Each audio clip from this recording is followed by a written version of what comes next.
The Spanish announce table. It is episode 404. Getting pretty close to Arn Anderson's favorite episode number here in about 40 weeks. And it's so much pro wrestling to talk about. We had a WWE Premium Live event. We had we had Extreme Rules. We did. Yep. I forgot about that shit. Yeah. And then we had 2 hours of Rampage. We had all the typical WWE stuff. We had AEW Dynamite last night, and that's what we're going to talk the most about, I'm sure, because we love AEW. It's good stuff. But Tom, what's new with you, man? Not a lot. Just enjoying wrestling. Got a lot of hot topics currently going on in the wrestling community, such as the Bray Wyatt return that we saw at the Premium Live event. And then we got the AEW debut in Toronto, Canada. And as you mentioned, we like to talk about AEW because it is our favorite television show, Dynamite specifically. So let's get right to it. Last night, as you mentioned, was Dynamite. It took place in Toronto, Ontario, Canada. And before we get into kind of the nuts and bolts of the episode, one thing that I noticed throughout that I thought is the silliest thing in the world is everyone that was not Canadian kept on saying, well, here in Canada. And it just made me think, if we did that in America, right? If there was a show in Pittsburgh and a Canadian person was like, and now that I'm in America, like no one does that. It was so weird that they couldn't say Ontario, right? They had to say Canada, Toronto, Ontario, Canada. No one says Pittsburgh, Pennsylvania, United States or America. It's just the weirdest thing. And that's a trope that's always been there. It wasn't AEW specifically. That's been since the dawn of time that I've ever heard international cities.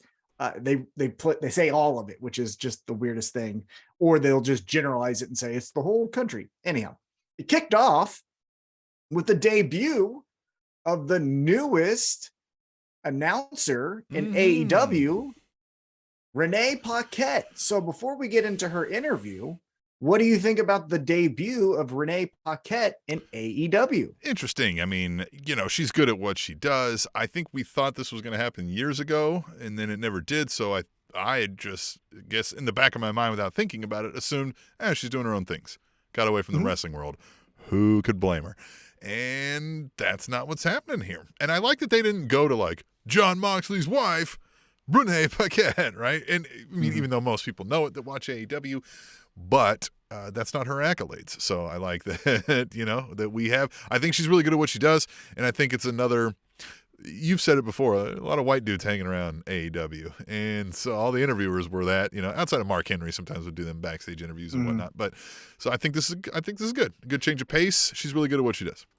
And I think it also makes them more contemporary because I love Tony Schiavone. We all love Tony Schiavone. Tony Schiavone is the saint of AEW. However, when Tony Schiavone is doing interviews, for people who know him, I mean, he's been doing interviews since the 80s with Ric Flair and Arn Anderson, and now he's interviewing his son, Have Brock you seen Anderson. This TikTok?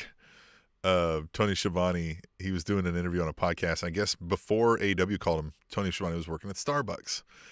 And somebody was like, oh man, did people always hound you? And he said, no, not really. He's like, I maybe got recognized like maybe 3 or 4 times. He's like, because most of it's like 20-year-old girls coming in. And he's like, except he's like, once in a while, the middle-aged guy would be like, and he goes, I do distinctly remember the one guy being like, I can't believe Tony Schiavone's handing me a cup of coffee. And he goes, meanwhile, I'm thinking, yeah, I got a hot cup of shut the fuck up as well. Fucking Tony Schiavone is a national treasure. I love that guy. Yes. But you're right. That's for us, right? We're remembering 20 years ago, Tony Schiavone, and now we get this, payoff here with that. What's going to happen for the people that are 20 now and watching 20 years? We can't have Tony Schiavone out there at 94 years old or whatever he'll be then to you've got to move on, get a little more contemporary, like you said. And it also adds that she'll know more of the contemporary things. So when someone references a current artist or someone references a TikTok that they saw, it's more likely that she would have seen it than Tony Schiavone, who I doubt has even been on TikTok, right? Yeah. So I like that. I also like that it's a female voice because, again, white dudes have said enough, even though we're two white dudes talking to you. Yeah. But we've been But doing watch this our for 10 years. podcast. Yeah, we've been doing this for 10 years. So it's not like we're Johnny come latelys, okay? But it does add a female voice. I also am excited because of you spoke about her versatility and skill set. You know, they also have RJ City there. And we saw RJ City and Renee Paquette doing a kind of free-form interview for All Out at the pre-party. And it was fantastic. Put those two together on like a Tuesday Night Titans-esque show where they replicate in their own version the Gorilla Monsoon, Bobby the Brain Heenan. And there you go. That would be at a YouTube show fun. With those two, right? I mean, really that's fun. What I thought immediately is those two people need to be doing interviews. And then again, it saves us stretching Tony Schiavone so thin, because I do think Tony Schiavone does serve a good purpose, especially a couple weeks ago when MJF wants to get some good heat, he pushes Tony Schiavone down. We all love Tony Schiavone. What the fuck, MJF, right? So there's still good use of Tony Schiavone, but we also don't need him to call the matches and then go backstage and then do the control center. And so it's like, this is just adding some more depth to their commentary team, and then a skill set that I think really no one in AEW has. And then again, on top of that, what I like the most, a female voice, which hopefully will help the female division. So, you know what I like the most, by the way, Tom, is the Spanish Announce Table Nation. I like them the most. So we want you to join us live on these shows. We do them Thursday, sometimes Wednesday, depending on, our busy lives. Watch the Twitter, which is Table Show. Join in and chat with us. So if you're watching now, tell us what you think of Renee Paquette, suddenly now showing up as AEW's newest, what do they call this person? Reporter? Commentator? They just said newest person on the analyst? Commentary team. Yeah. They just said newest person on the commentary team. Because again, I think she's going to serve many different roles. I don't think now in this one, I think because again, first night we didn't introduce her as John Moxley's wife, or she didn't come to the save while John Moxley was getting beat down by JAS and Jade Cargill, one of those things. I thought they just said, hey, we're going to bring her in at this is her on ramp. So she's going to do a couple things she's familiar with. And then we're going to get her probably into the stuff that we hired her for. Right. Yeah. So she comes out and she says, guess who I'm going to talk to first? Another Canadian, Christian Cage. And so Christian Cage comes out here and he runs down Maple Leaves, local heat, right? I don't know. Something about hockey. Yeah. Right. Whatever. Hockey's dumb. Yeah. But it gets right into our first match of the night. Luchasaurus versus Jungle Boy. Tim, the opening contest. What did you think? Really good. I think these guys worked really well together. The story's been there for a long time, obviously, with this whole breakup and Christian Cage, brainwashing thing. I like even that they mentioned, I think maybe it was Excalibur, that both of these fighters have been on winning streaks since they broke up, right? Neither of them have lost. So the implications here even is like, one of you might get Janetti. Well, but they did lose because Jungle Boy lost to Christian Cage at the pay-per-view that we were at All Out. It was, yeah, right, huh? So was that a disqualification? No, he got pinned. Yeah. Interesting. So he was lying. Yeah, then he was lying. Maybe he was just wrong. Mm-hmm. He was wrong. Maybe he was wrong. Here's my question to you is, so again, very good match. There was that fun table spot where Luchasaurus damn near missed the table, ends up going through it. Luchasaurus gets the victory, but now we have Jungle Boy again, telling us that he is Jack Perry. Yeah. 2 times he's told us, hey, I'm Jack Perry in this match. Right. But he lost both times. So he loses to Christian Cage and then he loses here last night to Luchasaurus. So what do we do from there? I would just stop saying that. I never liked it to begin with because, you're Jungle Boy Jack Perry. You know what I mean? You're Jack Perry who's Jungle Boy. You're Jungle Boy who's Jack Perry. So, now, to avoid what you've just said here of, well, hey, nobody's scared now of you saying, well, I'm Jack Perry. Be like, oh, please. Mm-hmm. Please. But I like that Luchasaurus won this, and that's because if this isn't the ultimate payoff, if this isn't the end of the storyline, good. The heel is supposed to be getting the better of the face, and Jungle Boy is supposed to get beat up by a 8 foot 14-inch, black-faced monster, right? that happens. He's got to find a way to overcome this obstacle, which will be tough and won't be successful immediately, right? That's where we'll attach to Jungle Boy Jack Perry. So I like this because, this isn't over. I agree. I don't think it's over. However, I would say let's go different routes until Christian Cage can get healthy. And I think what really this lines up perfectly for AEW is now we have Luchasaurus with the pinfall victory over one of the pillars of AEW, Jungle Boy Jack Perry. You have Christian there that can talk for him. So now maybe we have him be the first real title contender for who is in the next match, Wardlow. Wouldn't you love to see Luchasaurus, Christian Cage on the mic taking on Wardlow? Yeah. I think that's fun. Money right there. And so let's get into it. This was a standard squash match. You had Samoa Joe, Wardlow taking on our best friend, Cutie Marshall and Nick Camarado. Nothing really, to write home about. Joe gets the victory. But after the match, Wardlow goes for a powerbomb on Cutie, and the Embassy comes out. What do you think about the Embassy getting more TV time? And again, an ROH talent on AEW when you got people like Eddie Kingston just sitting around. Yeah, I know ROH is going to be a thing, and they keep trying to show it, but I'm stalled out. Man, I'm stalled out with Wardlow even. I'm stalled out with Joe. I'm stalled out with all this ROH stuff. I know there's stories there. I know they're trying to tell stories, but all of it just feels like I could have missed it. I kind of forgot it happened until you just started saying it, and I don't know, unless they're going to bring a real powerful punch of a storyline here. I just kind of am not, it's something I can skip if I don't have the time. Yeah, side note, before we get into more of the fallout from the match, someone who I typically read just because I like their thoughts, because they also don't go behind the curtain, right? It's not like, well, because of the contract status, this is why the loss. Shut the fuck up. I just want to watch TV and tell me what you thought about the TV show. This person, though, counted 16 championships made an appearance on last night's episode of Dynamite. 16 championships. That's a lot. Not 16 championship matches, but 16 different titles were held either by FTR, Wardlow, Samoa Joe, John Moxley, all the stuff. So thought that was interesting. Maybe that should tell you, let's get ROH their own TV show yesterday. However, let's go back to the fallout from this. So the Embassy walks out and they're talking their smack. And before they could even really, get the advantage over Wardlow, FTR comes out and they get a monster pop because they're still the best tag team of the year. All credit to the Acclaim. Look, everybody loves the Acclaim. I got the damn shirt on. However, the tag team of the year is still FTR. They're out of this world over with everyone. Yeah. So thought that was scissoring great. Is up there. It might be a 1A, Scissoring 1B. is great. But again, we've talked about this. Look at this man's ass. Look how over that is. I got to join our YouTube because I actually don't know what you're referencing. Well, what I think is how I've mentioned the Acclaim before. Now you should be able to see it. Look at that man's ass. There it is. How over is that?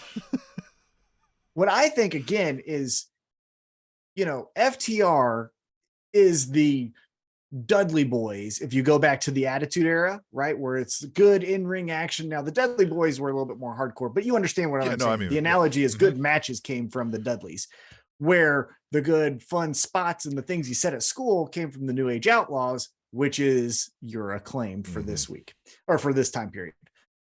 But let's get again back into what FTR is talking about. They said, hey, we don't want to get Joe back in here because they just wrestled. It's a Friday night. It's FTR versus the Embassy, and FTR is going to bring back a good old friend. And here comes Canadian's own. Do you like that? Canadian's own? Canadian. Shawn Spears. Yes. Which, Tim, makes no fucking sense. It makes no fucking sense. It makes no fucking sense, but Shawn Spears is one of those guys that every time I see him, I'm like, all right, I like this guy. I can't even really explain it, but I love him. I think Sean Spears is wonderful. I think when Sean Spears makes his return to help his pinnacle pals, FTR, I'm still on board. But then when Sean Spears gives a good old hug to Wardlow, you lost me. Yeah, because the last fucking time we saw Sean Spears, he was the accountability buddy of Wardlow. Yeah. This is some WWE shit. Yeah, outside of like, they should address it and they should say something. But it could even be something as simple as like, oh man, I talked to Sean Spears today, you know, Excalibur. It's like, try to catch him backstage, and you know, he told me that he's kept in touch with all these guys, you know, phone, text, and they've all seen the light about MJF or whatever. You know what I mean? That kind of shit, right? Like, fine, whatever. Like, I think, you know, something simple. At least give me something, right? Well, I think the pivot, again, if I had the pencil in 2020's hindsight and all of that, I would have looked at this script and said, oh shit, we're going to have Sean Spears walk in the ring buddy with Wardlow. And the last time we saw him, they obviously were not buddy. So what I would have done is pulled the Eddie Kingston move, because again, Eddie Kingston is the greatest professional wrestler in the world, and everyone should know that and look to him for their guidance. What he did when Claudio Castagnoli made his debut is say, what the fuck? I don't like this guy. And he got out of the ring and he talked to John Moxley. He's like, what the fuck is that shit? And they addressed, hey, there's still some hard feelings here. And that's what Wardlow should have done. Wardlow should have looked and be like, guys, what the? No. Well, I mean, if nothing else, Wardlow's kind of just like standing back like, I mean, right. Like Wardlow knows, like, I got you, motherfucker. If you try this again. Exactly. But Spears could have been like, cool, hey man, you know what I mean? Yeah. Like, still like, again, you know what I mean? The stare down. Could have gave me the stare down. Even if you had one of those where it was like, you know what I mean? And they're just, and you know what I mean? They're just like, all right, fine, whatever. You know what I mean? Like, little fucking like, all right, fine, whatever. Like a, you know, like a, I don't really want to do this, but whatever, handshake. I'm helping my boys out. They say you're the, you know, like that kind of thing at least is better than nothing. That's what I'm getting at, is because we just went buddy and everything's great. AEW has done such a great job of paying attention to the details and remembering their history. And this was one of the times that they didn't. And that's why I guess I'm so disappointed, because they've had such a good track record. And as I mentioned, this is so much of a WWE move. Well, hey, people are cheering, so now we're friends because the fat neckbeard guys like us, so we're friends now too. Dumb. So on Friday, we will get FTR and Sean Spears taking on the Embassy. So let's see how that goes. We shall see. Again, we're recording this on a Thursday night. We haven't seen the whole thing. Here's how it's going to go.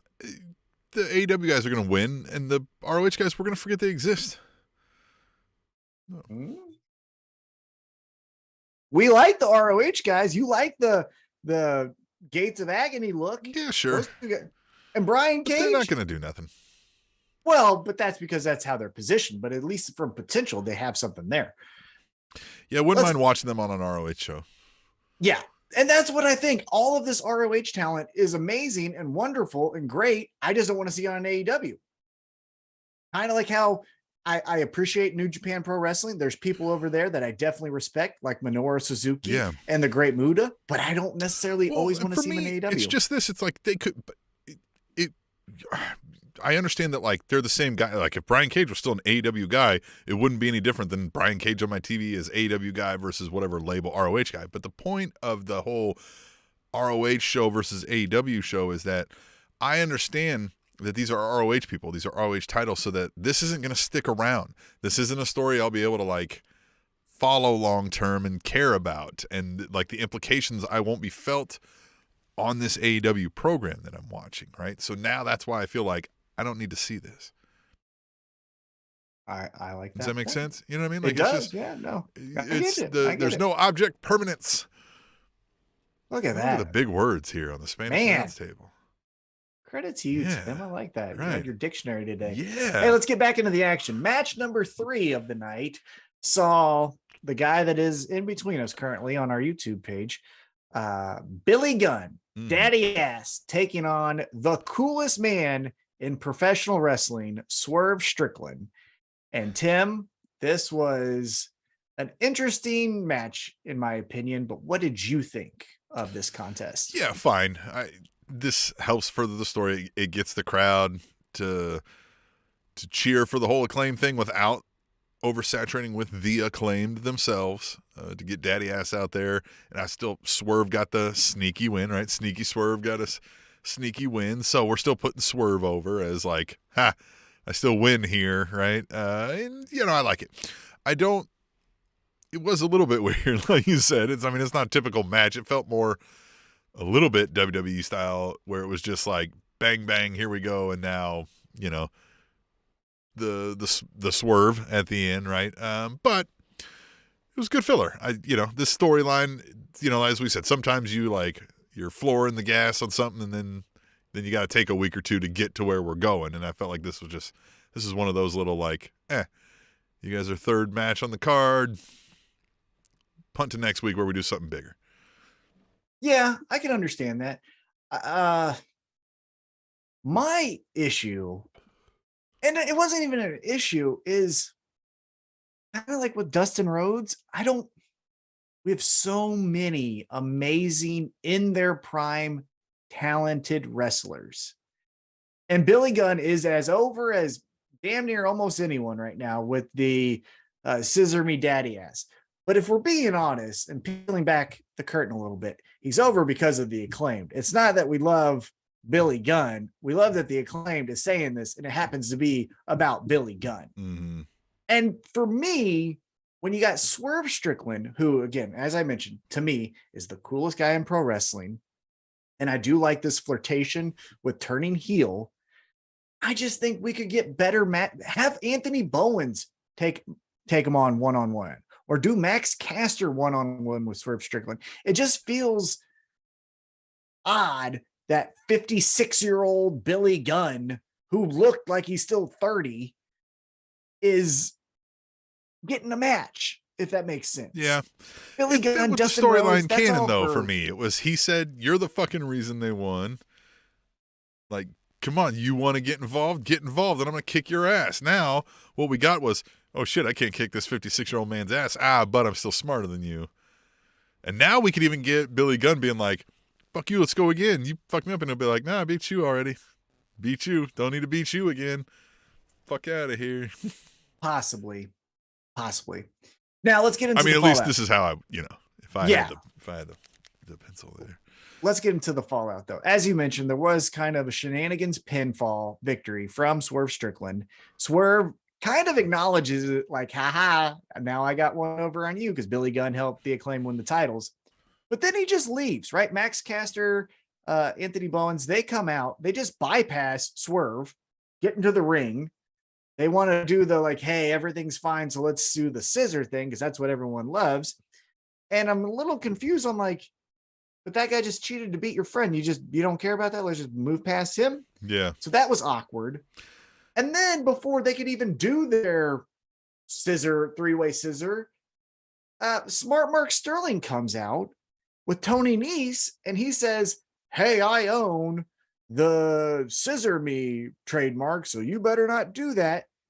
And so are we? Well, so Tim, here's something. Are we getting the Acclaimed versus the Ring of Honor tag team? Yes. So what happened to Swerve and Keith Lee? So conspicuous by his absence is Keith Lee. So I'm wondering if maybe Keith Lee's, again, we don't know. We can't peek behind the curtain. So my guess is, maybe Keith Lee doesn't have this many dates, or Keith Lee's ill, or Keith Lee can't be here. So Swerve's going to do a little singles run. And this is a good way to kind of separate while still finishing, parts of the story here.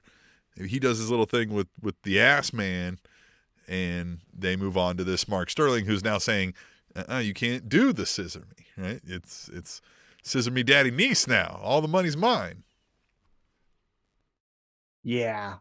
And also backstage, we had another weird incident, and I'll get back to the Smart Mark Sterling stuff. But one thing that also came to my mind is we also got the firm purchased the contracts of Private Party, and then on Friday it's going to be Ethan Page versus Matt Hardy, and if Matt Hardy loses, then he has to also join the firm. He's facing Private Party 1 or Private Party 2, I don't know, and then they get away from the contract if they win, but if Ethan Page wins, he gets Matt their Hardy. contract and Matt Hardy's contract, right? Gotcha, Because he's like, because they're like, what's in it for it? We already own the contract, so something's got to be on it for us, and it's Matt Hardy. And I like that Matt Hardy was like, oh, fuck. And then he was like, no, you got it. You got it, right? And then we can do this right? Like, I like that Matt Hardy still might fucking shit these, fuck these guys over. He still might be an asshole.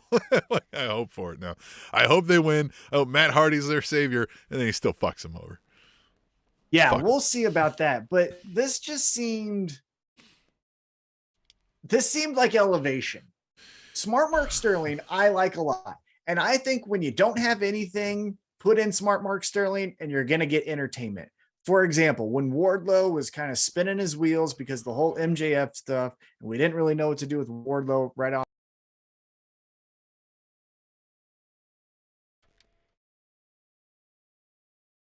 Wardlow powerbomb 20 fucking guys in one match. I love that. I still love it. It's great.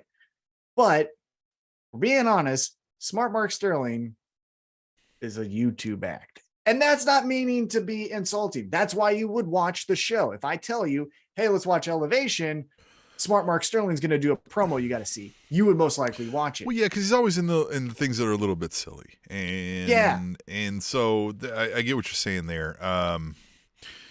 Yes, I like the idea of the firm should have maybe done this.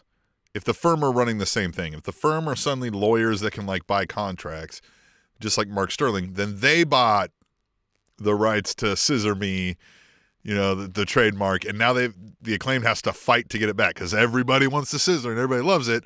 And right now, when it's at its height of popularity, no, we take it away. Can't do it. We got to shut it down, right? I don't hate that idea. I just think maybe it could have been pulled off by a better entity. And it just could have been pulled off less clunky because, as I mentioned, Swerve Strickland gets the victory but just walks off. The Acclaim gives no care that they just walk past Swerve Strickland. Yeah, I mean, they gave him the bump, but I mean, not everything is immediate, like, we're going to beat your ass on the side. It's just kind of these, like, you motherfucker, like, fuck you, we saw what you did. Next time, motherfucker. Tim, if you're in a fight and I watch, it's not a fight, it's a sanctioned bout. Okay, if I'm watching you in a sanctioned bout and I see that person cheated you out of victory, meaning that you're making less money and you're upset, I'm gonna fucking punch that person in the face. Yeah, okay, so what if then I'm later fined because you punched the other competitor in the face? I can't keep my friends in check. Who's finding you? Yeah, come on, Tony Khan. He needs that cocaine money. Yeah, he ain't finding CM Punk. You think he's gonna find me if I help you? He's gonna find me. Nah, he ain't gonna find me in this scenario. It just doesn't make sense. And then Keith Lee, because I just think there's more meat on the bone of Keith Lee and Swerve Strickland and the Acclaimed, and we just dropped it on. This might be one of those where we can't. Maybe Keith Lee doesn't exist anymore. And tell us. I don't know. It's weird. Yeah, maybe that's weird. Up in the air. Maybe they're still, trying to work that out. Then again, and I don't mean to go back and forth on this, but then put Eddie Kingston on TV and wait till fucking Keith Lee. Like, you got so much talent that's just not being used. You know what I mean? Like, you have a roster. But if you put Keith Lee on there, then you'd be like, but you have Swerve Strickland. Put him on TV. He's not being used. You get what I'm saying. Like, if you have to buy your time, then just don't put it on. It's stupid. That's what I'm saying. It was a dumb fucking segment. But what was the greatest segment of this episode was Jon Moxley calling out Hangman Page. Ooh. And Hangman Page spoke from the heart, lost himself for a moment, pulled a Ric Flair, damn near took his own eye out. And this was incredible. The best promo in a very good list of promos from Hangman. Even MJF, they cut to the crowd. And I mean, I have it on our single shots here where he was kind of like, all right, this one kid. You know what I mean? He was like, all right, he's slinging. And that was the only thing that I felt was a misstep. Is I understand MJF looms over this title match and really every title match until he cashes in that chip, right? And I understand that and I like that. But the timing of MJF is here was right when Hangman started the heartfelt emotion. Yeah, again, this is where I don't think we've got a singular oversight of somebody going, what is step 1 in the show? What is step 2, 3, 4, 5, 6, 7? What's the timing of all that? Exactly. Where I get what I agree. get the AEW thing of like, let's give these guys freedom to say and do what they want. But you still need to go, okay, so when we cut to MJF, let's make sure it's before Hangman starts, right? Yeah. Right. Yeah, if you're blocking this, you do Jon Moxley comes out, Jon Moxley says his stuff. There's a beat where the fans, like he says a bitch or something that gets the fans excited. That's when MJF just takes his seat. Jon Moxley looks up, then Hangman comes out, and there you go. But what we got was Jon Moxley comes out, he says his stuff. Good stuff. Good stuff. Jon Moxley always gives a good promo. Yeah. An underrated, reliable promo. I know we talk about the CM Punks and the MJFs and all of that. What I will say about the Moxley promo is I don't think we're ever getting the like, oh my God, like this is the Dusty Rhodes Hard Times promo with Moxley, right? But we're always getting a solid B+ to an A promo out of Jon Moxley. Yeah, I think when the time is needed, he can do that. Because if you recall, right after All Out, when he got on the microphone, and he gave that was memorable. This is the fucking, yeah. That is a good one. And then obviously when he came back from rehab, but that's a different circumstance. That's a more shoot promo. That's not Hard Times. But he always gives you that reliable. Well, you don't have Hard Times, Dusty Rhodes, but he always gives you that reliable. Like I'm gonna listen to what he says. It's not filler, Rudy Poo, and all the catchphrase stuff. Hey man, don't knock a Rudy Poo. So I'm reading Brian Gwart's book. So good. You're just a Rudy Poo candy ass, Tom. That's what you are. The Rock. The more I'm reading it, I'm watching the time period. There's a reason The Rock is like the highest paid actor, and because his timing of delivering lines somebody else wrote is magnificent. He knows how to give you the look. He knows how to hit the right. He knows how to like draw your attention in and then hit the line. Like he's great at all that. But if you gave him the mic and we're like, go out there and speak to this crowd that you didn't know was here for 20 minutes, we get like what we see on his Instagram where he's like, this is my house. Right? Like, and he doesn't have anything to say, so he awkwardly laughs. Yeah, The Rock was great at presentation and delivery, but he never had anything of substance of his own to say. Read the book. Well, hold on. I would tell you to read the book because you're not entirely wrong, but you're also not right. Okay. But again, that's a side quest there. I'm just saying I'm rewatching The Rock's promos and it kind of feels like Jinko jeans where it fit for the time and it doesn't anymore. Yo, it's not funny now. Yeah, like if you came out and you were like, I'm gonna take this microphone and turn that sumbitch sideways and shove it up your candy ass, would be like, yeah, that's gross. Like, you're fucking weird. Well, you're gonna sexually assault me? Like that's weird. Let's get back on track here. So Jon Moxley, as we mentioned, he says talking about sexual assault is not on track on the Spanish announce table. No. All right. Okay. Hangman comes out, and as we mentioned, he speaks from the heart, and he punches himself in the eye. I mean, it instantly welts. It starts to bleed. Where at one point, Hangman takes the blood and kind of wipes it on Jon Moxley. Loved that, which was interesting. Taking that was good, and I love how Moxley was kind of like, all right, well, this is happening now. Yeah, and as you mentioned, with the shot of MJF that we have here. Everyone I felt as if when he came out and he said, "Oh, you think I'm a kid?" We were going to get where it hit home. Well, I think we were going to get well, I'm a man. I'm a former champion. Thanks, Hangman. And it went. Yeah, but he did do that. Yeah, he did do that. So that was this thing was like, you're calling me a kid. He's like, you know what I mean? I've buried friends. I've brought life into this thing just like you did. I'm 31 fucking years old. You know what I mean? Like, and the whole thing of the opening up again, where Hangman's always been good about this, right? Like, you know, men's mental health and that sort of thing, where he's like, I'm fucking anxiety. The meds aren't working. I'm depressed, but I'm still fucking here. You know what I mean? Like, and I'm still bringing at you. And that's where he was like, no. So this is what this is. This isn't a kid coming at you. This is somebody who's lived a fucked up life. Well, that's where I think it took to the next level is he said somewhat of not predictability, but when you said, I'm not a kid, I'm a man, I'm a former champion, everything's kind of on pace for a good promo. When he starts to cut into, I don't have any friends, as you mentioned, the meds aren't working, I'm depressed, the thing I need the most is on your shoulder. And as mentioned from the last couple promos with Moxley and Hangman, Moxley, to his credit, stands there and isn't shook. I mean, I think he's impressed. It looked like he was impressed with what he was saying, but it wasn't as if Moxley was doing the like, oh man, like, do you need a hug? He was just like, fucking cool. Tuesday night, I'm still kicking your ass. Or I think he was kind of like, oh, there he is. You know what I mean? Like, yeah. Now I have a fight on my hands. All right. Like, I've been looking for this, bitch. So this brings the question, a special Tuesday night episode of Dynamite. Tuesday night. Mm-hmm. It is in Cincinnati, as Hangman mentioned. Tuesday. What do you think happens? Man. So, we're Team Hangman over here. This is the Anxious Millennial podcast.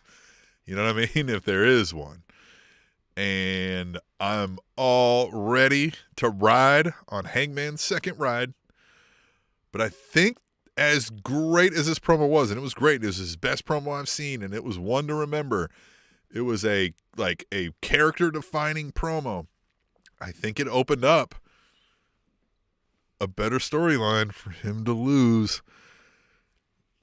And, I don't, you know what I mean? Like, if he loses, like, there's gold in that, right? Like, there's gold in him spilling his guts like that, right?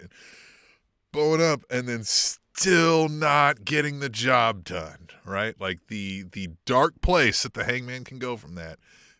There could be many ways we can go with that. So I won't hate it.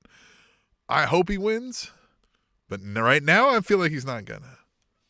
Can I present to you this scenario? Mm-hmm. And before I actually present you the scenario, I want to mention one other backstage segment I have not talked about yet. And that was the MJF promo where Alex Marvez says, oh my God.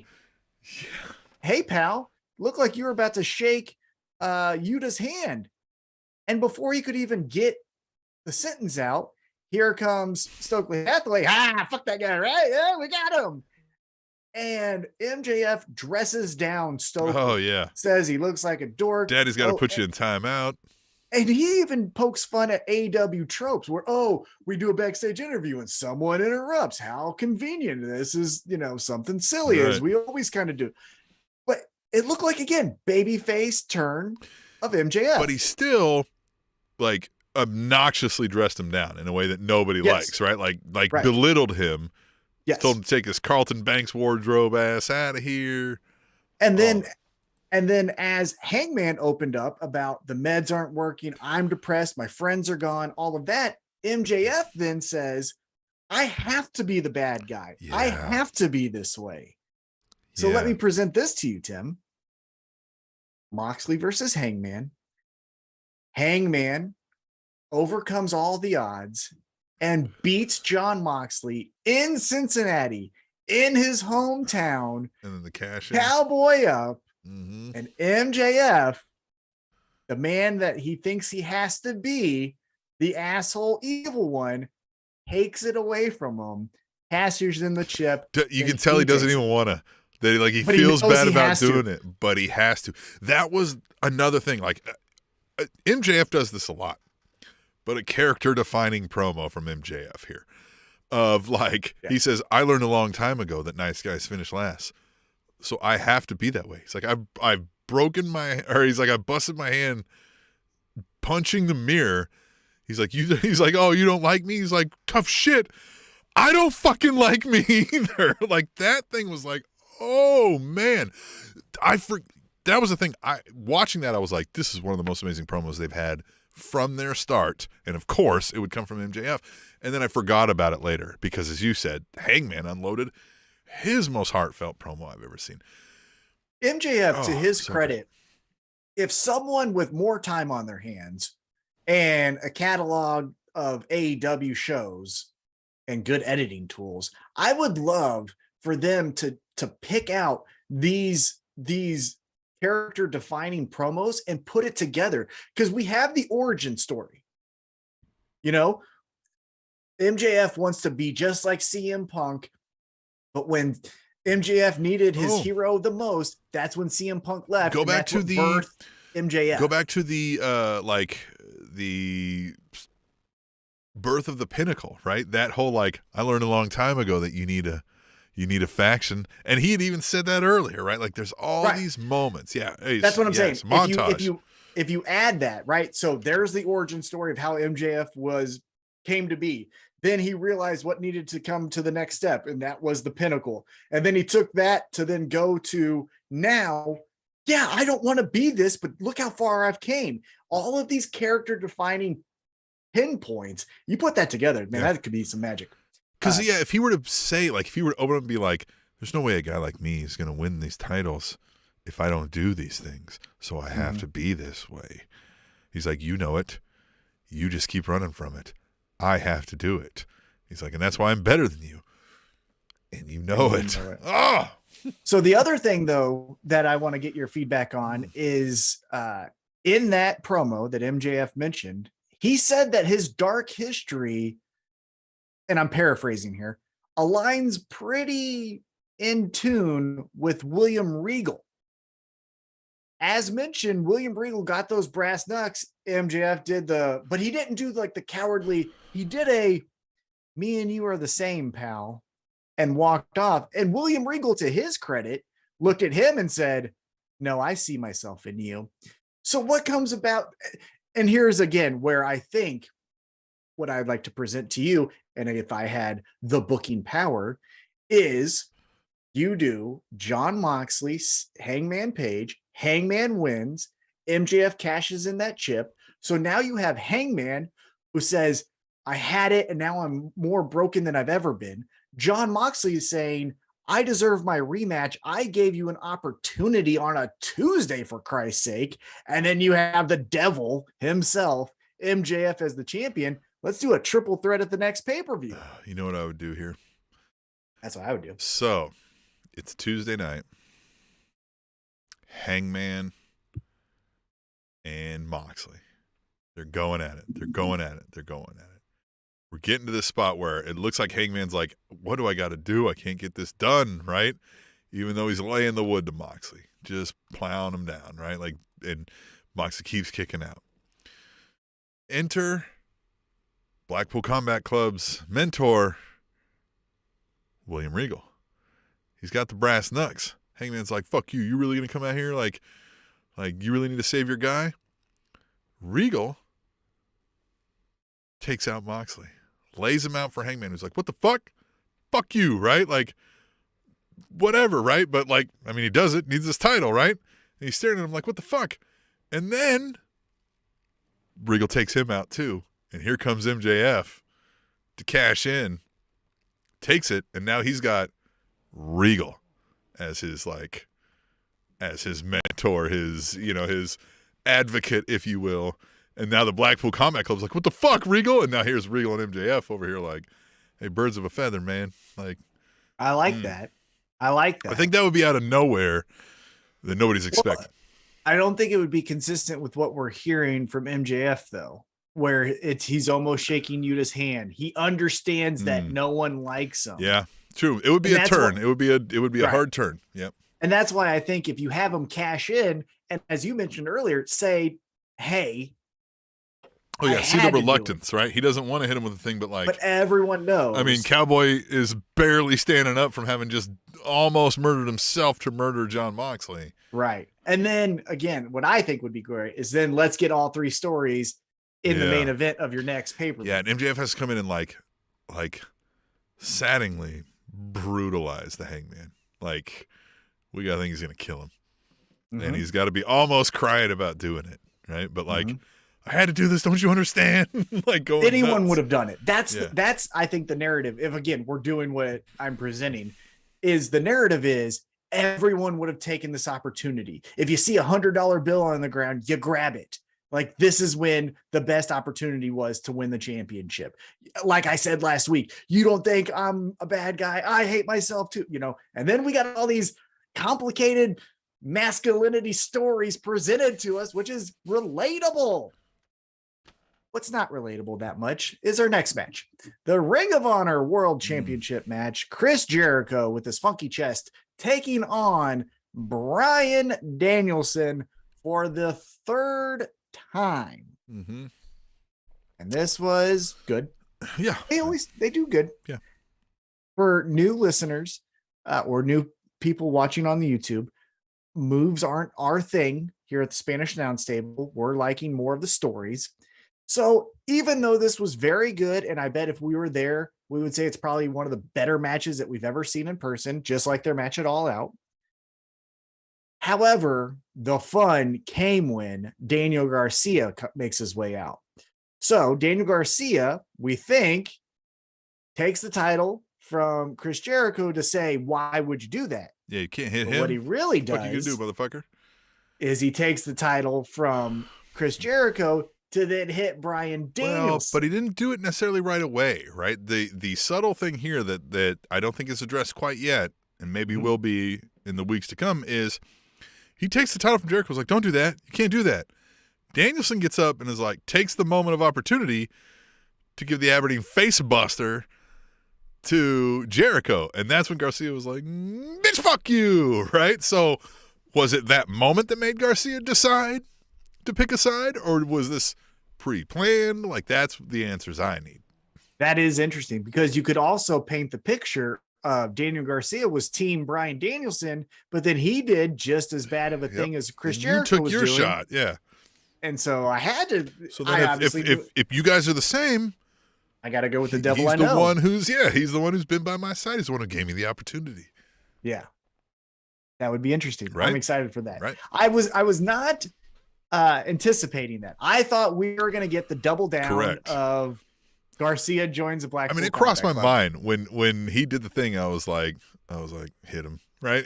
But I didn't think he would. Right. I didn't think we'd get there. So when he did it, I think the crowd didn't either. I think the crowd was like, he should hit him. But then when he did it, because all of a sudden the crowd was like, fuck yeah. When again, like that was the face we were cheering for throughout the whole match. Yeah. Suddenly got beaten. All of a sudden we're like, yeah, which is the weirdest thing. Well, and we also got the Canadian to get the victory in Canada. True. But still, I mean, like they were cheering Bryan Danielson, excuse me, the whole time. Yeah.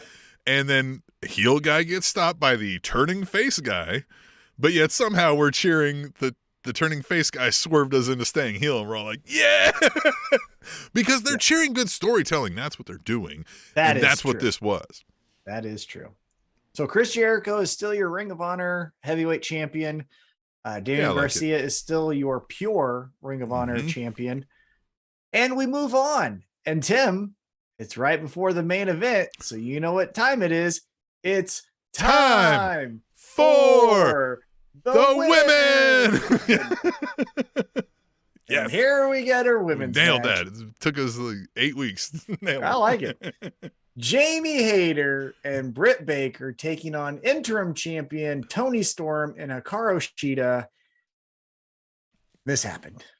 This was fine. I thought, again, before this, I believe, I don't have it correct, I don't think, in my rundown notes here, but we also got Nyla Rose with the championship that she stole. Now Anna JAS wants to fight her for a championship that's not even. Yeah, this feels like Jade Cargill needed a couple-week vacation, and they were like, well, we got something. Well, we got to put the TBS championship on the TV. So. TBS requires us to put the TBS stuff on. It made no fucking sense. And this match did make more sense than that, but we put all the women in a 15-minute little block, which is still kind of insulting. The match itself was good. Yeah, but everyone I feel like did their thing. We keep getting this match. Yes. This is a thing we used to knock WWE on, was if we're going to have a match, everybody on this show is getting in on this match. We're going to have a six-pack challenge. Yeah. We're going to have a 6-man tag team challenge or whatever, right? Like all these random things stuck into the same match because we got to fit 4 storylines into one segment. Mm-hmm. And they do this a lot. How many times have we seen this mix of Shida, Storm, and the Britt Baker crew, and filter in a couple other, outliers of folks there, but like Athena. It's all centered around this. Yeah. Yes. Now, the interesting thing here is Shida gets the roll-up victory on longtime rival Britt Baker. So do you think this lines up with Hikaru Shida being the #1 contender for Toni Storm's title? I feel like yes, but I wouldn't book it that way because there's no story there to be told outside of like, well, I beat the #1, and it's like, yeah, I mean, a very lazy story, right? Mm-hmm. But that's kind of what we get with these AEW women's matches a lot, unfortunately. So I wouldn't be shocked, right? If we get Sheeta's like, you know how they've been trying to do this, like, these two women are best friends and they're going to fight for the title. They've tried to run this back about 16 times now. So yeah, I think that's where we're going. I wouldn't. All right, but yeah, I agree. Let's go to the main event now. It is a championship match. Again, one of the 16 titles you saw on this episode. It was the AEW All-Atlantic Championship match between champion Tupac, which foreshadowing, we can't call him that anymore. Tupac -1. Tupac -1. Taking on his most bitter rival in AEW, Orange Cassidy. And these two guys always deliver. Again, we are not moves people, but they find ways to get the silliness of what Orange Cassidy is and the bitterness of what Pac is in new ways every time. It's the same formula with a new taste every single time you see the match. And I like that a lot. Yeah, I agree. And they also have a master of this is a trope of the modern wrestling, the hold your hand wrestling style that we like to call it, the Young Buck style of false finishes and kickouts and all that. But they master it pretty well of gathering the crowd anticipation and the shock and awe of the false finish, if you will. I think they do it better than most.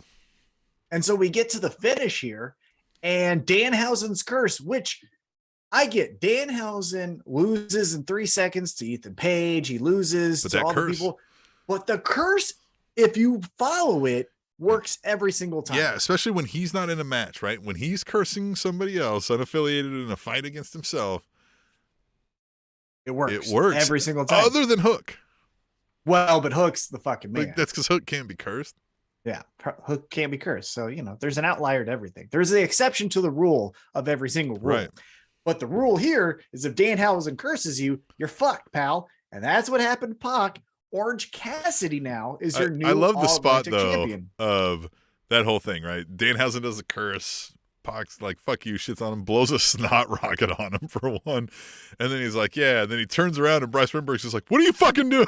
He's like, where are you going? He's like, what are you fucking doing with that? What's going on over here? Right? Like he's just all of a sudden there to be dad. I love that spot. Yeah. So now we get our new champion, Orange Cassidy. What is your anticipation for champion Orange Cassidy? I think we're going to get some fun spots. People are going to be chasing him for a title, and he's just going to be like, oh, this thing, you know what I mean? Like, he's going to be super cool about it. The oversaturation worry always happens with Orange Cassidy, right? Like, at what point does the shtick of, like, I get it, he's too cool, hands in the pockets, I get it, right? You can't run. I feel like once you start doing it 3-4 weeks in a row, you start going like, okay, right? And to AEW's credit, they have avoided that, right? We get it sporadically. We get it in small spurts. With a champion, usually you don't do that, right? Usually you see the champion all the time, right? So I think we'll get a little decent run out of Orange Cassidy here, but who is first in line to be like, fuck this guy? I want that strap. Is it one of the Lucha Bros? Is it? No. It's Ethan Page. That's who it'll be. Ethan Page. Because didn't he say that when the firm said their goals, everyone had their goal? I believe Ethan Page was like, I'm going to take it to Canada. Gosh. Yeah, but I feel like he's one that could win it eventually, right? So I feel like maybe we got to run through some. Oh, I don't see Orange Cassidy being a multi-time you could lose it right away.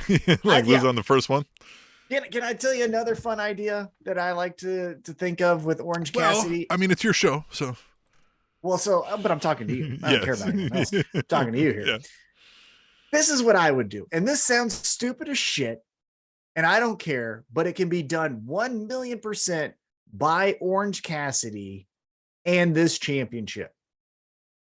You have Orange Cassidy come out there, or you have him backstage with Renee Paquette. And Renee's like, hey, so what's your aspirations for this title? And he pokes fun at the dumbest title in pro wrestling. And he goes, well, isn't this defended 24/7? Don't I gotta do so? Yeah. So somebody bring a ref, right? Yeah. So I'm just going to wait. Just wait for somebody and to bring a then ref. People take him up on it, just like an open challenge with the TNT championship. Oh, I can see that with Ethan Page being like, hold on, wait. So you're telling me if I just bring a ref here, You'll let the match happen right here? He's like, that's the rules, dumbass. Right. He's like, okay. You're an idiot. Yeah, right. Yeah. And if you recall back to the early days of Orange Cassidy and AEW, specifically when it was the Inner Circle versus the Elite, and you saw Orange Cassidy just hanging out in like the janitor's closet while the Inner Circle fought Cody Rhodes in front of him.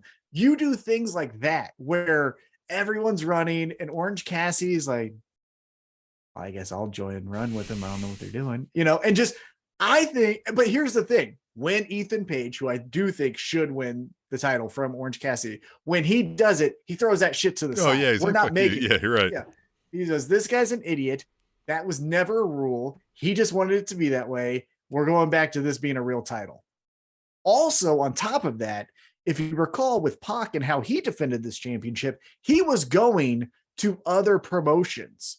So he was going to London and defending the All Atlantic Championship. Yeah. If you institute the 24/7 bullshit and you take Orange Cassidy to your local promotion, it's not the dumbest idea, especially because it's not televised, to have Orange Cassidy lose it to your biggest heel, and by the end of the night, Orange Cassidy takes it back. We don't really talk about it. He's still the champ when it gets back to Dynamite.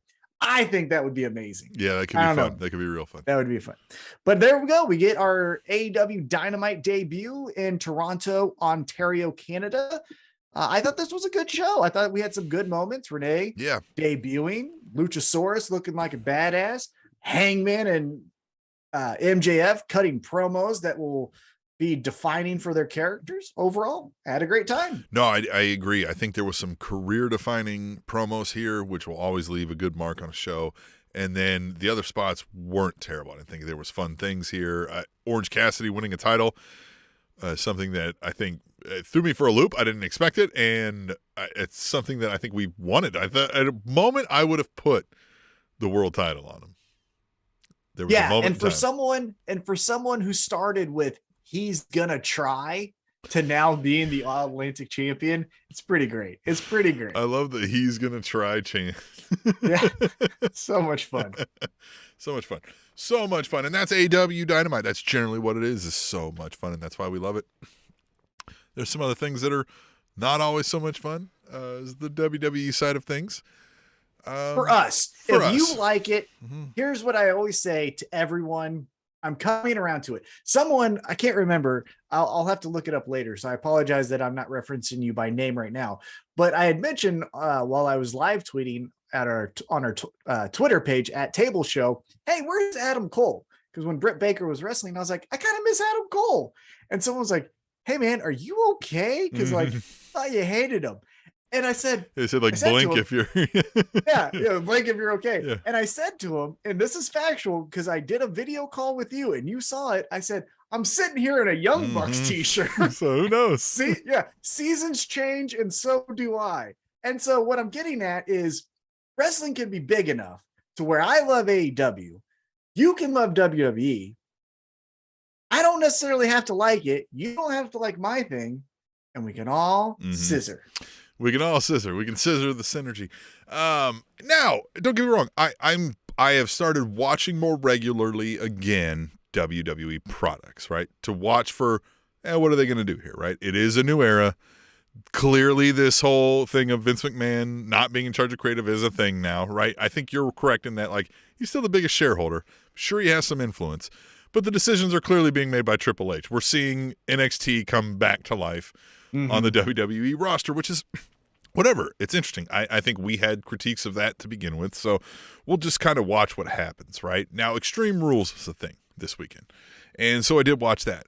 And the big news is the White Rabbit, the Bray Wyatt returns finally materialized, right? We got something, right? At the end, we got the Triple H calling card of the show's over. No, it's not, right? And here's the surprise, right? And we got a pig, we got Sister Abigail, we got all the characters of the Firefly Funhouse seemingly come to life. Now, including the Fiend as something separate. Bray Wyatt's got like a separate mask now. So And somebody pointed out that all of those characters, even in the Funhouse, are at some point a representation of where his career was at some point in WWE. Like the pig is supposed to be Husky Harris. Mercy the Buzzard is the like NXT swamp leader. You get Sister Abigail's that eater of worlds, right? Like the Fiend is the Fiend. So I really, really, really, really have liked Bray Wyatt. Wanted Bray Wyatt to get a lot of TV time and a lot of focus because I think he is that creative. But man, I really, really, really don't want a wrestling pig. I don't want a wrestling buzzard. I don't want that shit. I don't want a Comic-Con. I don't want the oddities here, right? So I hope that's few and far between. I hope that's like a Finn Balor demon kind of thing. Yeah. At best. Because, man, I don't want it. I really don't want it. I didn't like him wrestling in the Fiend mask half the time either, right? Like, I get that at least was a Jekyll and Hyde thing, but I don't want it. It's never been my thing. I'm not a sci-fi guy. I'm not a comic book nerd. I'm not that kind of thing, right? I'm not a horror movie guy. Mm-hmm. I would rather, if he had a faction of 6 people, fine, or whatever it is, cool. And they all went to this weird place once in a while, fine, I guess. But, like, I don't know.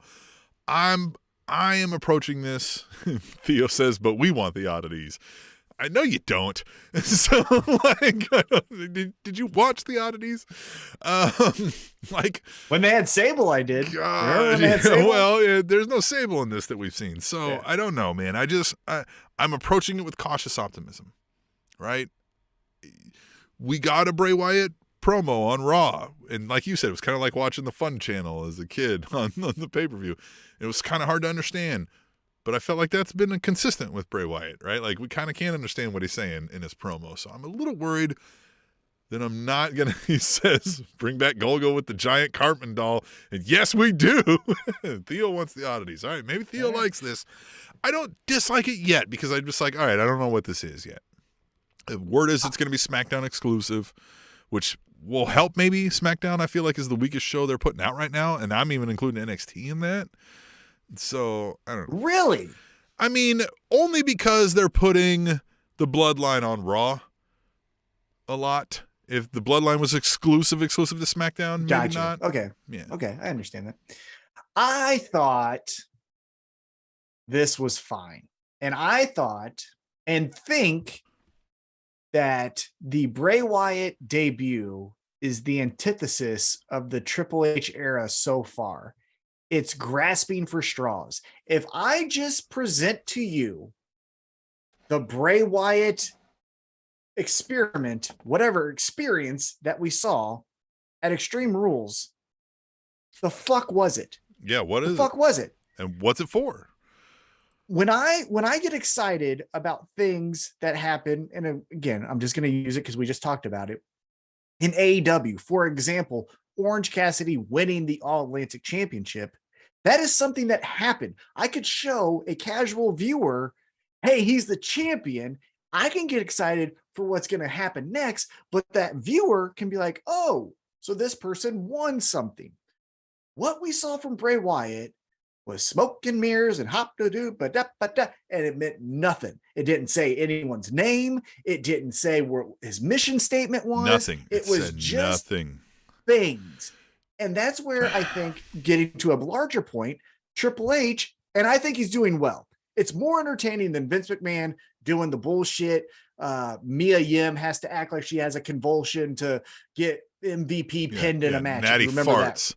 Yeah, or farts, or shaving FTR's back. It isn't that funny, right? It's more entertaining than that. And I will credit Triple H for that reason. However, all of this is, but this Karrion Kross is back, which means and it's nothing that you're actually watching. Can I point out that I felt the exact same way about the whole QR code thing?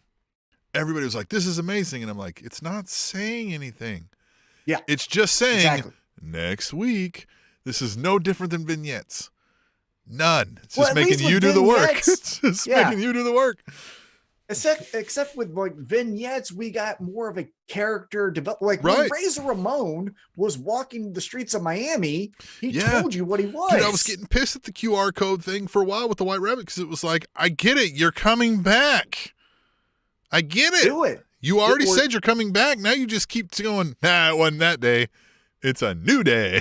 Well, not the new day, but, and so I expected more. I said this. I said, if they deliver anybody but Bray Wyatt, there's going to be a disappointment, and it's probably already going to be a disappointment because they're just going to deliver Bray Wyatt.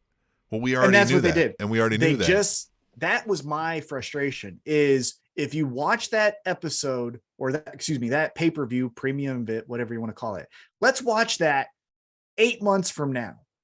And you tell me what the fuck it was. And hear me out. Because it was just hello. Like, guys, again, we're not comic con guys. We're not comic book folks. We're not horror movie guys. But look, I know they got a movie level artist to build these things, but I'm like, it was a pig mask. It doesn't look like anything different than somebody would have came to a fucking Halloween party in. It didn't look like a real character. That's the whole thing is like, even if this is a kayfabe world and I believe all this is real, I'm like, why is the guy in the pig mask? Yeah. No, it's not a pig. It's a guy in a pig mask.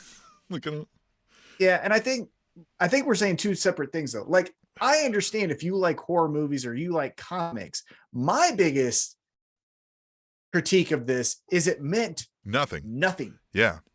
Now it could mean stuff in 6 months from now, but you know what you should do, in my opinion? Be positive and patient. Don't tell me it's the greatest return in WWE recent history because it didn't do anything. It didn't do anything. It didn't accomplish anything. It just said Bray Wyatt's back, which we knew that.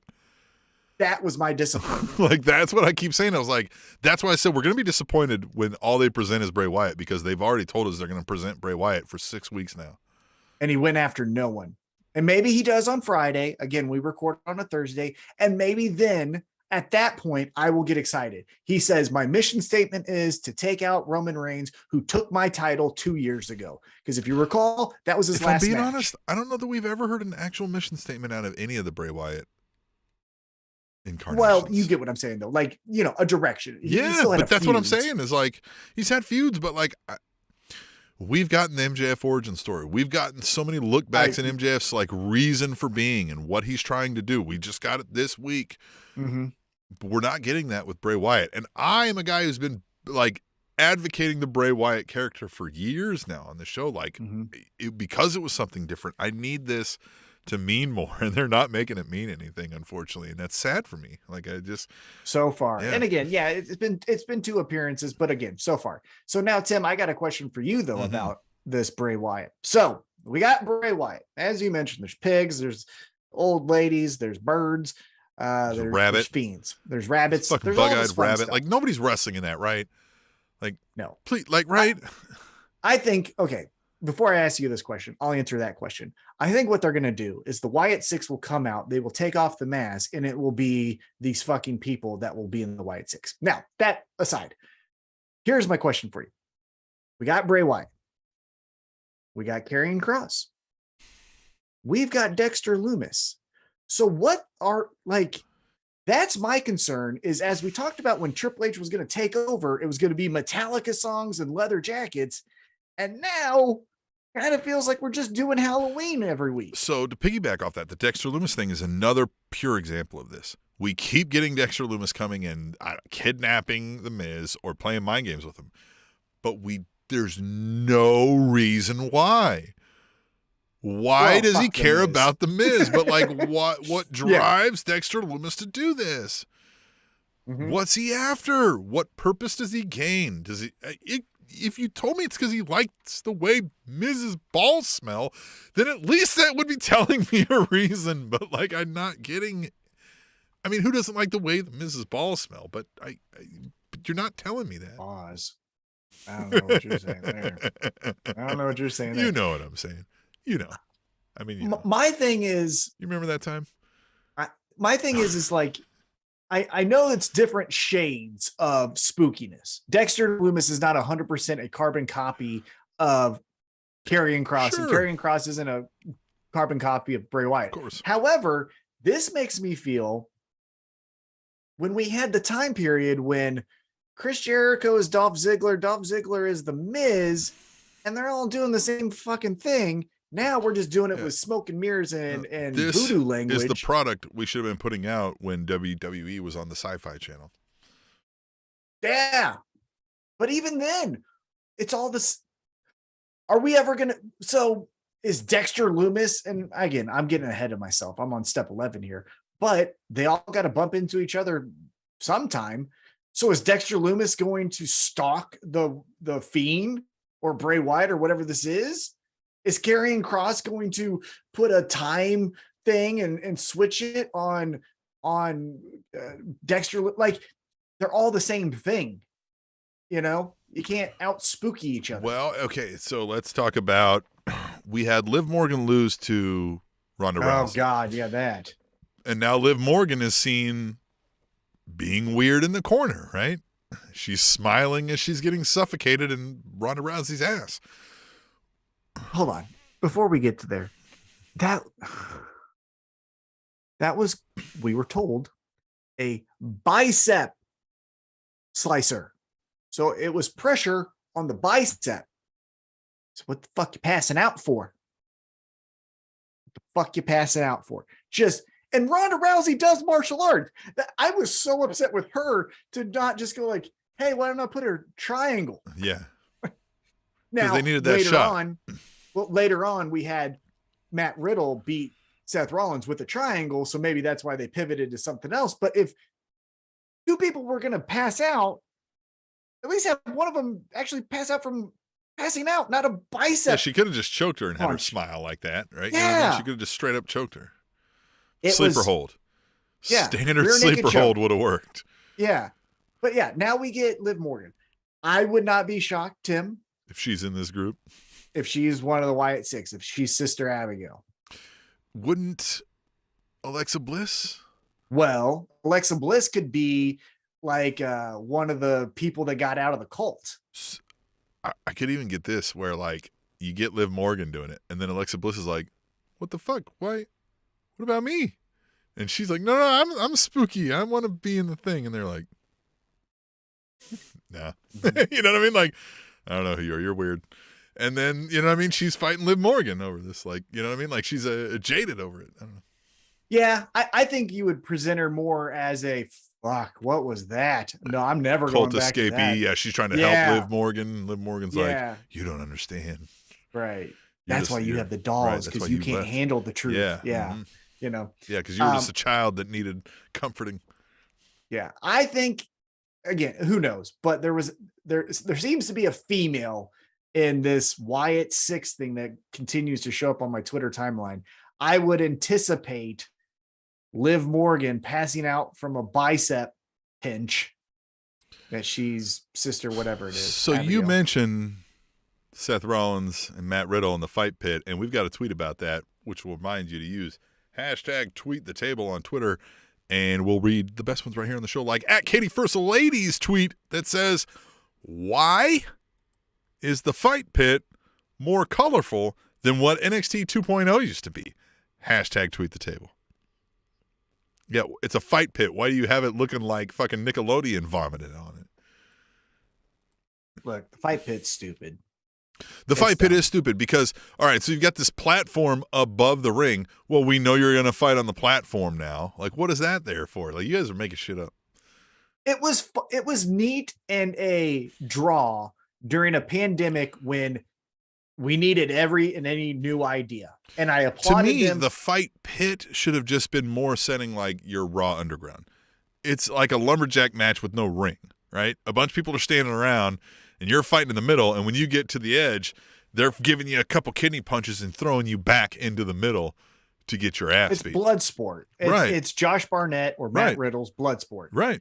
Yeah. But Or it's fucking, just- what was the goddamn Van Damme movie where they did shit like that, right? Like fucking Blood sport. blood sport. Yeah, exactly that. Exactly that. That's a fight pit.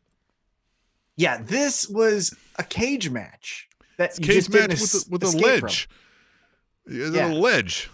And I don't hate the ledge. I think it's fun, and I think it's a innovative, cool thing to a cage match. But just call it a cage match. But I just don't get it. It's like, because then we just like, then we have, it's like, it's how the Hell in a Cell came to be, where it's like, now we got to have the arbitrary on top of the cell moment. It's like, well, we got to have the arbitrary, when like, if I'm fighting you in a cage that has a ledge, I'm not trying to go up to that ledge. It's dangerous for me to be up there, right? Like, I'm going to fight you down in the pit.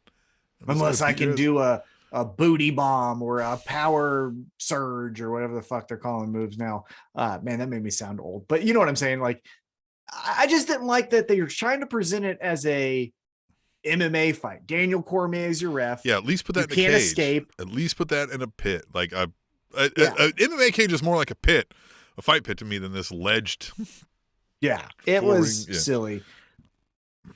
Now, after this, we get Seth Rollins becomes your United States champion, beating Bobby Lashley because Bobby Lashley's injured because of a returning Brock Lesnar. I thought they did this well, right? This is a good way to get the title off Bobby Lashley to where he won't go right after Seth Rollins. Seth Rollins looks like a cunning opportunist, right? Even though he's hurt. And called out the military. He said, "You're not a real Marine," or whatever. I like this too, of the like, hey, Bobby Lashley, you brought this on yourself. Brock Lesnar probably wouldn't have came out, but you said his fucking name, right? He's like, I don't care if you're whomever, I don't care if you're Brock Lesnar, and then is like, oh, you don't care if it's okay? I will show you that you care. And Bobby Lashley has a victory over Brock Lesnar. So you say Brock Lesnar's name, he remembers, you beat me at the Royal Rumble, because if you recall, I was going to give you that victory, but now you're trying to use it.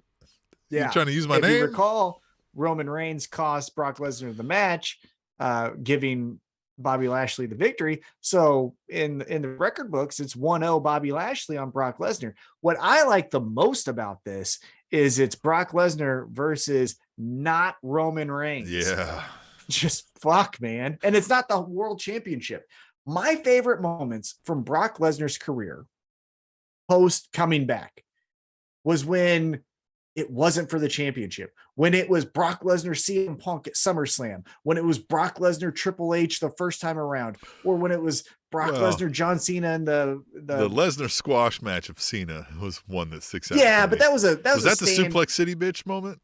No, that was on Roman Reigns. Oh, that was at WrestleMania 31, and then that's when Seth Rollins cashed in. I just Brock Lesnar now is a special attraction. Yeah. I don't need him in the world championship picture unless you do it enough times. Now Brock Lesnar's over. Like, but I do like this. And I kind of like that Bobby Lashley he's his own character here, right? He doesn't have an MVP here. He doesn't have a whatever. And he's the face in this, kind of, sort of, right? They're both faces, aren't they? I don't know. I read it, so I don't know what the segment was like. I didn't even know Bobby Lashley said his name. So he said his name. He's like, I'll beat it. He's like, I don't care if you're this person. I don't care if you're Brock Lesnar or whatever. I'm paraphrasing here, but like, I'm the guy, whatever.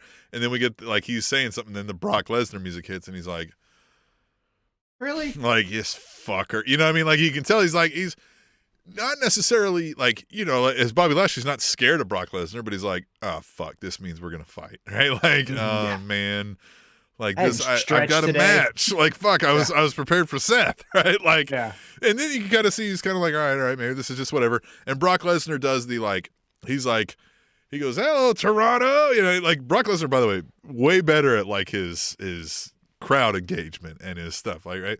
So he's doing that, and he's like, what's up, Toronto? And they're all again. He's like, and what's up, Bobby Lashley? And then just bam, hits him and fucking F5s him, like, doesn't even give him a second to think about it, right? And he's like, fuck, cheese eating grin, like, yeah, I just did that. What are you going to do about it, right? Pretty standard Brock Lesnar stuff.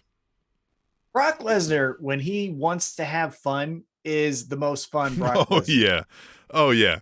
He's got a very contagious, like, smile, and, like, when he's, like, super happy about something and having a blast, like, you can't like see him laughing about something and not be like, all right, that's funny, right? Like, it's hard.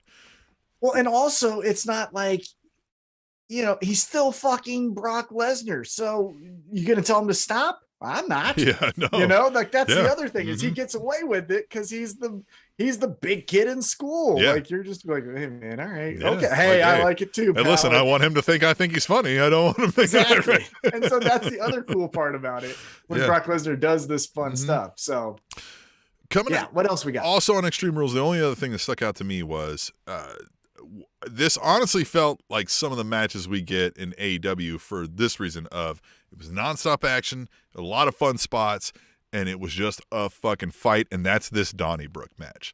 The Imperium versus the Brawling Brutes was a Jim Ross slobber knocker, right? Like these guys were throwing everything at each other, and the talent in this match was just great. Even this Rich Holland guy, unfortunately the guy who involved in the Big E incident, right? I want to hate him for that, but you know what I mean? Like I'm like, this was good. This was fun. Even with, if I hadn't seen any of this buildup, which I already, like, I didn't care going into this match about who won or lost, but watching it, I was like, all right, these guys pulled an A+. That was fun.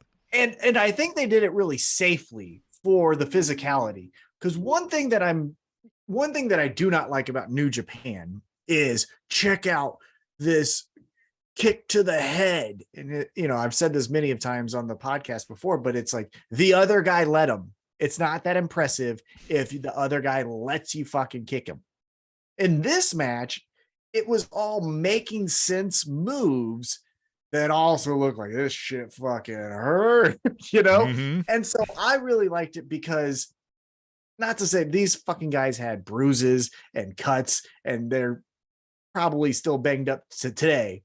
However, it was a wrestling match and not violence porn where, hey man, guess what? Just put your throat up there. I'm going to punch you in the fucking throat. Look how cool I am. I punched him in the throat. It's like, huh? Yeah, and as much as we love GCW, sometimes it can get that, right? It can get like it can get Looney Tunes where we're just make it fit into the context of the story we're telling, and it's great. Yeah.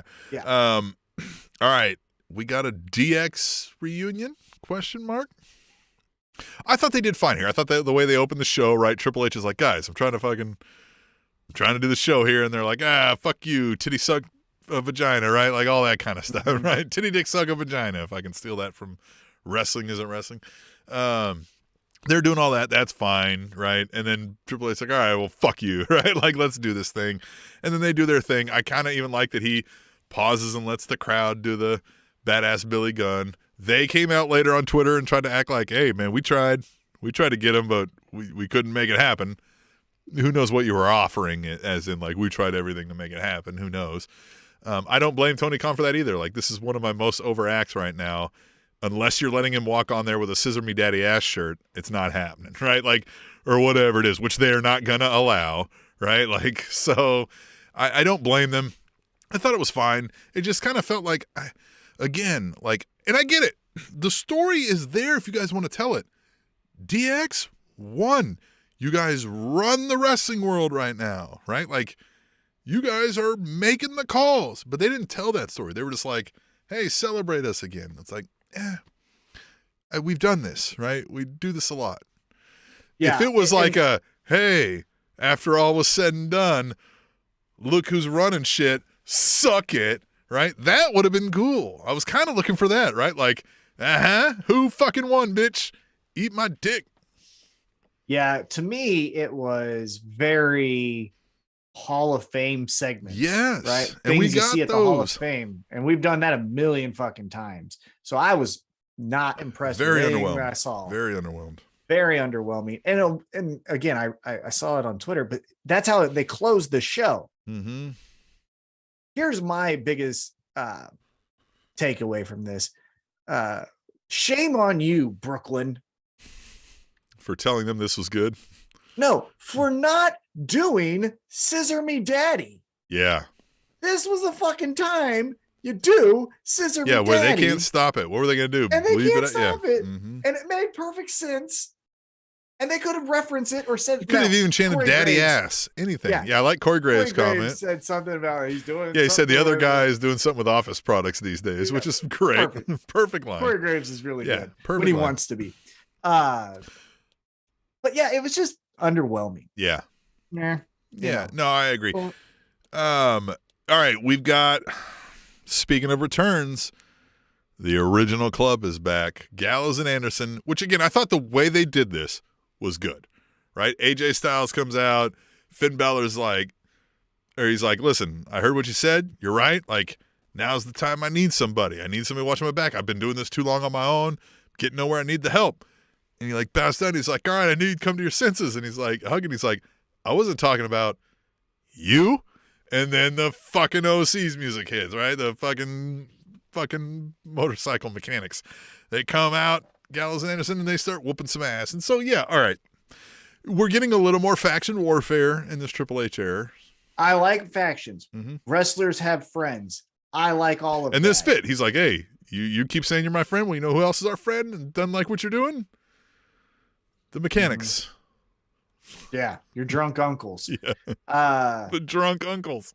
That's their tag team name, yes. I mean, were they that great in AEW? No. Were they that great the first time around in WWE? Were they that great in Impact? And look, the Bullet Club thing has been done in AEW. They're still referencing it with Hangman and then the Young Bucks and all of that. However,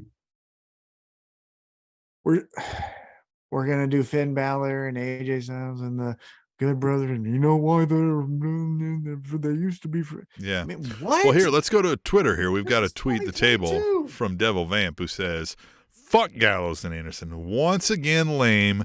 They will always be lame. Hashtag Raw. Hashtag tweet the table." And I mean, look, I give them a solid C+. Like, they do fine in the ring, right? Like, they're fine. And they're not bad, right? They've got a few jokes. They don't disappoint in the story, but like, they're never giving me anything where I'm like, you give me the side eye over my C+ grade for them. They are a solid 59%. They're an F, huh? They are an F. Full F. They are not funny. They are. There's a time or two they make you chuckle. When on accident. I don't remember like him. Exactly. Yeah. No, they are unoriginal, lazy, not funny, boring. Their in-ring style is about just as like cool your as drunk watching uncle. Yeah, they are drunk uncles. That's all the fucking things that they are. We've given them better tag team names than they ever came up with themselves. I know. Good Brothers. Yeah, Fuck out of here. Brother. And remember when they did the botch show on the network? We're going to steal Botchamania, but make it fucking dumber. They are the worst. Their whole thing is stealing from the NWO. Everything about them is bullshit. They're bullshit. They might be good people. Again, this is sports dislike. Yeah. I don't know who they are as people. They could be great. They could be giving. Sure, to they work hard. Work hard, help people in the back, all the fucking stuff. I'm not saying that. I'm saying what I see on television. They're fucking bullshit. I didn't like them in AEW. I didn't like them. Remember, we used to say them and the Revival were the same thing, and we were debating over who do you keep. And I think we went back and forth a couple times, and now looking back, like, shit, the Revival was said with FTR. Mm-hmm. Yeah. All right, so here's what doesn't suck. Here's what's not coming in at an F. It's the final thing that I've got on my list to talk about, and that's Sami fucking Zayn. Sami fucking Zayn is the goddamn tits. He's the bee's knees. He's whatever you want to, whatever cheesy thing you've got to say. He's the coolest fucking dude around. He's great. The whole Sami Zayn Jey Uso saga that's happening, and Roman being like, fucking, hey, man. Like, kind of telling Jay, like, hey, man, he ain't fucking lying, right? Like, about what Sami's saying. That whole segment, I don't know if you saw this one on Raw, where he was like, I did see that one. Yeah, where he's like, can you just be cool, right? Like, oh, my God. And credit to Jey Uso, too, because, like, it's believable. He's like, are you fucking... Dude, like, you're gonna let this guy fucking say that to me? Oh, I loved all of it. I love all of this. Sami Zayn is the best. I saw also a clip on Twitter where Sami Zayn made Roman Reigns break character. Yeah. Because he said something to Ebenezer Paul or whatever the fuck his name is. Yeah. That he's like, dog. He said, like, because you're number 2, dog. Yeah, he's like, you're the number 2 or whatever. You're the biggest. You're the 2est number 2 or whatever. Yeah, I can't remember what he said. And Roman Reigns is like, no, the fun part of when Matt Riddle's out here saying ye, and he was like, you don't get to say ye. He's like, that's a family thing. He's like, we get to say that. He's like, he could say it. He could say it. He looks at Paul Heyman. He's like, he can say it. And then, like, Paul's like, hey, what the fuck? Why did you wait? I love it, man. Sami Zayn, you can tell, is like, just, again, this is a benefit of the Triple H era. I will give this credit. He's allowing Sami Zayn to, like, roll, and other people, right? Like, yes, you've got to clear kind of what you're going to say here, but, like, these moments of Sami Zayn just getting this mic and clearly being able to say whatever to break character of these guys wasn't happening in the Vince era, right? Well, they've got a little less of a leash, if that makes sense. Possibly with other talent. However, I would bring again the examples of when he was doing the conspiracy theory and he was standing on the side of the Superdome or whatever the fuck they used to call it, and he had the sign and he would handcuff stuff. And remember when he he used the handcuffs on Jeff Hardy's ear in the ladder, and that's how he won the Intercontinental Championship. Yeah. My point here is Sami Zayn has always been fucking awesome. Oh God, he's so great. I'm not trying to say I told you so, because I think that's stupid. No, you've said years ago that he was your favorite wrestler. You tried to tell me he's the best. Fucking best. Yeah. He's the greatest babyface, pure babyface, where you want him to be good. He does the conspiracy theory, which is hilarious and it kind of has some hints of truth to it. And now he's doing this Oos thing where he's just wanting to be with the cool kids. Who doesn't want to do that? And he's not cool, but he's this aspect of, like, where he was like, hey, you said this is my problem. I'd appreciate a chance to handle that. And then he's like, hey, fuck it. But then I like how Roman's like, hey, listen to the man, right? Like, yeah, we do need you to be more cool. Because, again, there's truth in it. Everything Sami Zayn is saying is true. He's like, hey, you're not being very oosy right now. We just need you to be more cool. Like, can you be cool? Like, I get it. You fucking didn't like me, but, like, can you be cool now? Speaking of elements of truth, though, when we fast forward, Jey Uso is going to have his moments of truth. When this does fall apart, Jey Uso will say, I told you, and then we're going to be like, this is why he was always freaking out. Mm-hmm. I also love that Sami Zayn and Jimmy get along so great that they have a like special handshake that they do. And Jay just looks at his brother like, really? Oh yeah. You have a handshake with this guy? Where he's like, look at Jimmy. And the fucking crowd loses it. He's like, everybody loves Jimmy. And he's just cheesing like, everybody does love me. Yeah, it's so great. Just oblivious to all the problems. Like, why you guys hate each other? I don't get it. Everything's great. It's going to be interesting. And I will pay attention to the aspect of how this develops or falls apart. Because we've had the little crumbles where a couple weeks ago, Kevin Owens looks at Sami Zayn backstage. It's like, you need a new shirt. And they don't fight each other. But even Sami Zayn's even kind of like, I mean, as much as he wants to be on the Usos and he's proud of what he's doing and he loves all them, like, you could tell in that moment he was kind of like, he was beat down. Like, he was like, that's that thing where it's like, I was saying this to one of my kids here. I was like, the people that are supporting you are the people that are going to tell you the shit you don't want to hear. Because then when they are telling you what you want to hear, you know that's fucking real, right? Like, and that was kind of one of those moments. It was like Sami Zayn didn't want to hear that in that moment, but he needed to fucking hear that in that moment. So great.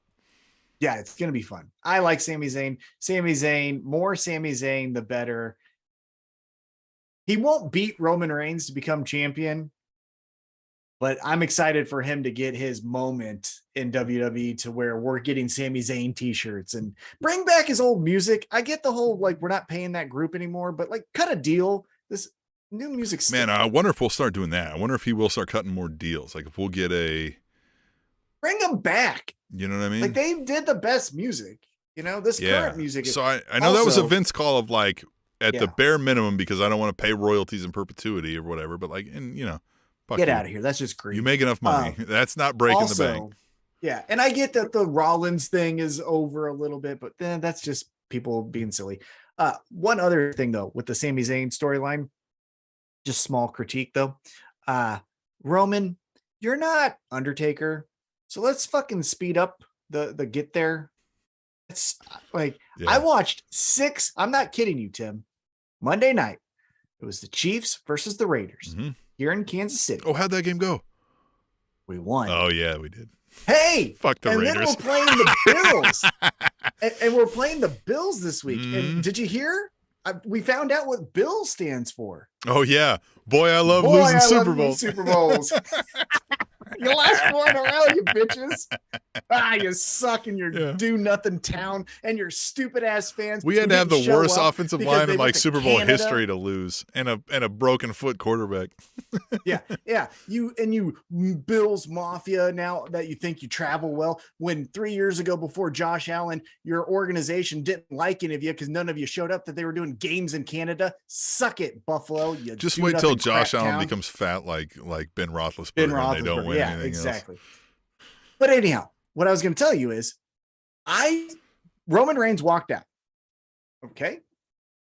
And I waited till the handing of the belt. And I was like, well, fuck this. Okay. And I went back to football.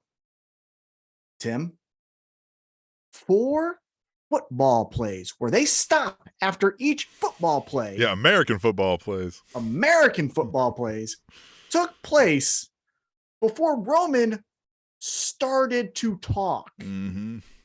Bro. Say something. Yeah. Get to it. Yeah. You're not that fucking cool. No. Okay? But Sami Zayn is. Sami Zayn is great. that fucking cool. And that's all I have, unless there's anything else, Tom, you wanted to talk about in the WWE world. Maybe we'll talk about it next week, but we have a good length on this episode. And you may not be familiar with the story, but have you seen the controversy with Ariel Helwani talking about the Tony Khan interview? No. Oh, we'll bring that up to you next week. Okay. So I'll give you the high level overview. Ariel Helwani was asked, hey, what's been like one of the worst interviews you've done? And he said the most frustrating interview he's ever done in his career was this recent Tony Khan one? Was the recent Tony Khan one, because he said nothing. The interview was great. I thought he said a lot in that interview. Well, and here's the thing. So then AEW fans were like, Ariel, you fucking suck and all that stuff. And he brought up, hey, do you forget what the actual worst interview is? Not most frustrating, but the worst interview that I've done is with Sasha Banks. That's what he actually said. And then I would say back to Ariel Helwani, which I know he's watching. Hey, Ariel. Hey, bro, you were pressing Tony Khan really fucking hard on Brawl Out or whatever we're calling probably it. Legal issues that he can't talk about. Yeah. But did you ask Triple H about his involvement in any of this Vince McMahon stuff? You sure didn't, pal. So maybe stop pressing Tony Khan for all the information. But then when you get Vince McMahon, or excuse me, when you get Triple H, you go, hey man, Vince is left, so you're in. Isn't that fun? What's that like? This sounds fun. Maybe we will dig into this more on next week's episode. But in the meantime, we're going to go practice being some drunk uncles. The Spanish Announce Table.